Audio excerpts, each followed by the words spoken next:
am standing here with Mr. Ray Thacker, who is the owner and operator of the Grand Oaks for Special Occasions on Main Street. Hello, Mr. Thacker. Hello. How are you? I'm fine. How are you? Good.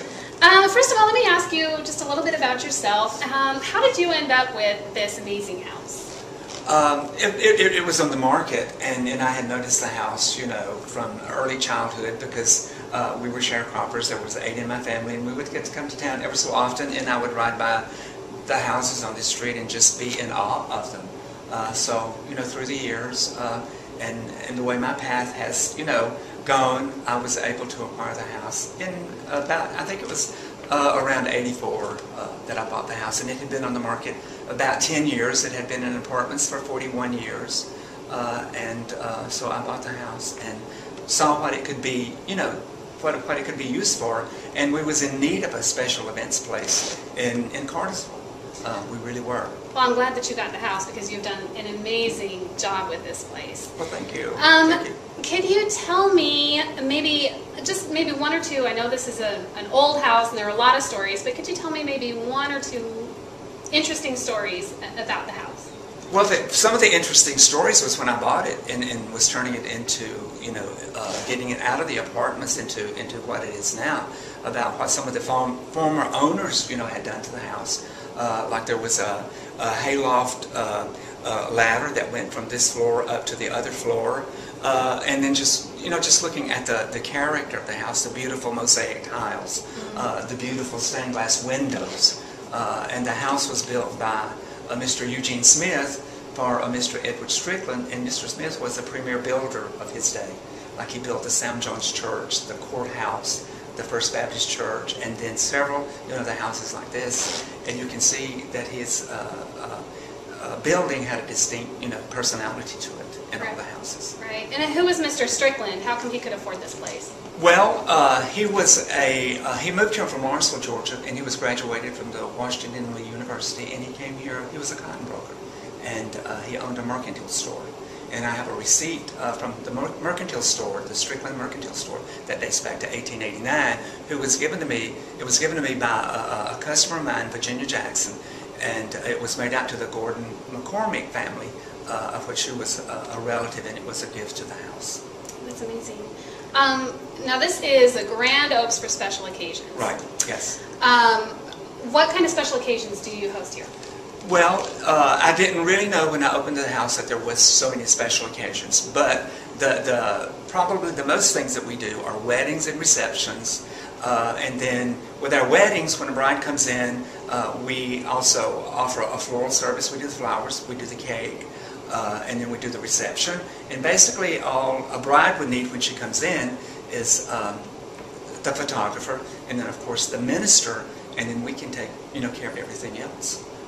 Which I think was a needed thing, you know, and we really offer a really nice service at a reasonable rate. The bride and groom can leave here with an arm and a leg, so nice. that's something that we take pride in. If anybody wants to have a special event here, how do they reach you? Well, the only way they can reach us is by phone.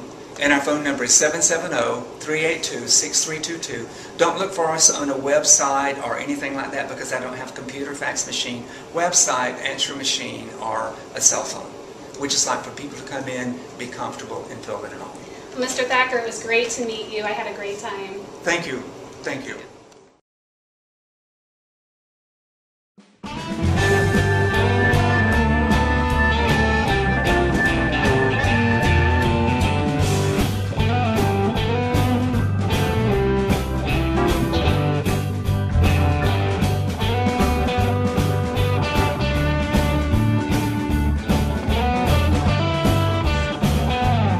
Right now I'm with Eric Lee. How you doing, Eric? Good, David. How are you? Good. We are inside your church. Tell everybody where it's located.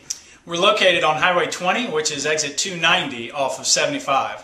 And you get off 75 and go east about a mile, and we're in the Stone Mill Village Shopping Center, which is right in front of the Stone Mill Apartments.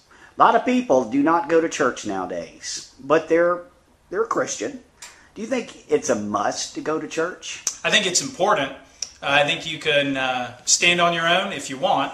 But I don't think it's the best way to do it. I think you're better off if you can share your life and your faith with other people. So it's better to be in a group like this. What makes your church different? Well, I think there are a lot of churches that are offering a lot of different things, and I'm not going to say that we've got the market cornered on anything, but I do think that for us it's important that when you come and worship on Sunday, the environment is relaxed and comfortable. There aren't any expectations of you other than just to be here and be interested and participate. And then also we emphasize those relationships. So we emphasize our relationship with God and with each other. So we have opportunities for us to share life together with each other during the week, to spend time together to read and study, to pray, to act, and to be a part of our community. So we help meet the needs of the folks around us. I don't own a suit. Would I still be welcome here? Absolutely. I own a suit, but I can't remember the last time I wore it. Yeah. So you don't have to wear a suit here? You don't have to wear a suit. Somebody might, if that's how you feel comfortable, wear one. But I don't think God cares what you wear. Coming in here, do you, will I learn something? Yeah, you'll learn something. When I preach on Sunday, my goal is to inform or to educate, to teach something. But it's also to motivate, to inspire, and invite people to respond to that, to act on what you've learned, what you've heard, so that that would give you the opportunity to be a part of the church and be a part of what God's doing. What's your background to do this? Well, I've been a pastor for about 8 years and just finished seminary about 2 years ago, and had some training also for planting new churches. But most importantly, I have a desire to offer people who aren't a part of the church, to offer people who maybe haven't considered God for themselves or for their lives, to offer them an opportunity, a way to connect, to listen, and to consider it for them. Tell everybody how to reach you. Well, you can find us here in the shopping center, but during the week I'm usually not here, and somebody might be. But the best way is online. You can find us on our website, which is bridgingpeople.net, or you can go to our Facebook group, which is The Bridge Cartersville. Pastor Eric Lee, thank you for joining us on Cartersville Uncut. Thanks, David. Bye-bye.